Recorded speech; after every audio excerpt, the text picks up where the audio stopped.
If everything goes to plan, we're all going to retire at some point, but not everyone will retire successfully.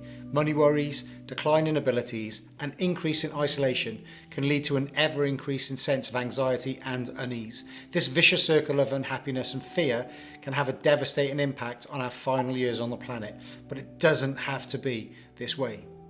In this 444, I'm sharing 4 of the most important factors that lead to a successful retirement, along with some practical ideas of changes you can make to incorporate more of them into everyday life right now, so that they're fitted as standard when you eventually decide to make it to retirement. And the 4 factors are financial security, that's money, peace of mind; physical health, if you don't look after your body, you'll have nowhere to live in the future; social connections, we're humans and we are social and we naturally create societies; and a sense of purpose. The Japanese call it ikigai, the happiness that comes from always being busy. So whether you're just starting to plan your retirement journey or you're already enjoying your golden years, this video is packed with practical tips and scientific insights to help you make the most of your retirement. Right, let's get started. First up, let's talk about financial security. Spike Milligan famously said, "Money can't buy you happiness, but it does bring a more pleasant form of misery." Now, I don't think it's as bad as that, but it should come as no surprise that having enough money to support your lifestyle is crucial for a happy retirement, or at the very least, a less miserable one. According to the Pensions and Lifetime Savings Association, the PLSA, they had a study published in February 2024. A couple living in the UK need an annual income of £43,100 for a moderately comfortable retirement. The current flat rate state pension is about £11,500 per year. That means if you're a couple looking for a moderately comfortable retirement, your state pensions will be covering about £23,000 per annum. From 67, meaning a shortfall of a little over £20,000 per year needs to come from somewhere else. That's what your pensions, investments, rental properties, side hustles and part-time work are for. So how do you go about it? Well, here's some steps. Start pension contributions as early as possible for 2 reasons. Firstly, you get tax relief on your contributions, which is just another way of saying you get free money from the government into your pension to top up the money you put in. And secondly, you'll benefit from the long-term growth due to the effect of compounding. Now, there are limits on how much you can put into a pension. If you've got a workplace pension, maximise employer pension contributions as well. This is where your employer has to pay into, and consider additional voluntary contributions, possibly using salary sacrifice to save on NI. Some employers even redirect some or all of their employer NI that has been reduced by salary sacrifice into the pension too. This is now much more attractive to employers following the hike in employers NI announced by the Chancellor Rachel Reeves in her October 2024 budget, and I've done a video about that here. So explore the options like ISAs and other tax efficient savings vehicles. ISAs and pensions work really well together. They each have different advantages and different drawbacks that mean they can cater for a tax efficient retirement withdrawal strategy for almost every retirement scenario that I've come across in my 25 years as a retirement planning specialist. Seek professional advice to create a comprehensive retirement plan from a retirement specialist, someone like me, and make sure you regularly review and adjust your financial strategy as you approach retirement. Things change, sometimes a lot. I've done a video about this up here. Next, let's focus on physical health. Staying active and healthy is key to enjoying your retirement years. The UK's Office for National Statistics reports that healthy life expectancy at 65 is 10.9 years for men and 12 years for females.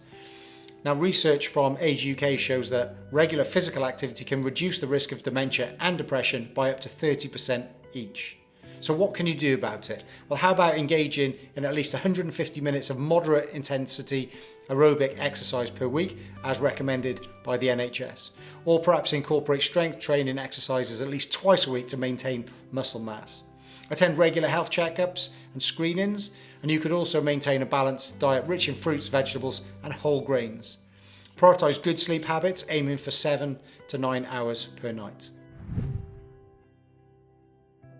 Our third factor is maintaining strong social connections. Retirement can sometimes lead to social isolation, but staying connected is crucial for happiness. A study by the University of Essex found that joining a social group can reduce the risk of death in the first few years of retirement by 24%.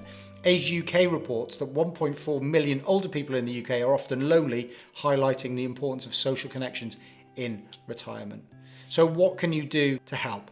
Well, maintain regular contact with family and friends. Join local community groups or clubs based on your interests. There are numerous groups and charities that run events. Given that 97% of my viewers on this channel are men, perhaps Men's Sheds is a great place to start. The idea is that you go along and do something together. This shared endeavour, a common purpose, is not only fulfilling, but also gives participants the chance to chat and share experiences.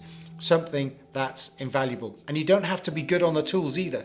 My dad goes along to his local one, and I'm sure he won't mind me revealing he doesn't know one end of a hammer from the other, but he can wield a paintbrush with the best of them and chat to people about all sorts of things, including their money. He set up Proposito in 1998. Their latest project is painting the churchyard railings, and it seems that they don't let their work schedule get in the way of a good natter. I think they've taken a leaf out of the painters of the Forth rail bridge. So you explore technology options to stay connected, such as video calls or social media. Attend local events or classes to meet new people with similar interests. The University of the Third Age have loads of events and courses, and there are so many places to study online courses. It can feel overwhelming, but in a good way. Finally, maintaining a sense of purpose is vital for a fulfilling retirement. The Centre for Ageing Better reports that having a sense of purpose in later life is associated with better health, well-being and cognitive function. A study by the University of Southampton found that retirees who engage in meaningful activities report higher levels of life satisfaction. So what can you do to achieve that? Set new goals for your retirement years. A bucket list can be really helpful. One idea that I've seen working really well with my clients. Pursue hobbies or learn new skills. Consider part-time work or consultancy in your field of expertise. Engage in lifelong learning through courses or workshops. Mentor younger generations or share your knowledge through teaching or writing. There you have it, folks, the 4 key factors for a happy retirement. By focusing on these 4 areas, financial security, physical health, social connections, and a sense of purpose, you can significantly increase your chances of enjoying a fulfilling and successful retirement. Remember, it's never too early to start planning for your golden years. Remember, retirement is not just about having enough money, it's about creating a fulfilling and enjoyable lifestyle. By focusing on these 4 areas, you'll be well on your way to a happier, healthy retirement. Now, we're looking to grow this channel so more people like you can find our content on YouTube. So if you found this video helpful, it'd be great if you could hit the like button and subscribe to the channel so you don't miss out on our next video. And let me know in the comments which of these factors you're focusing on most in your retirement planning. Thanks for watching, and I'll see you in the next one.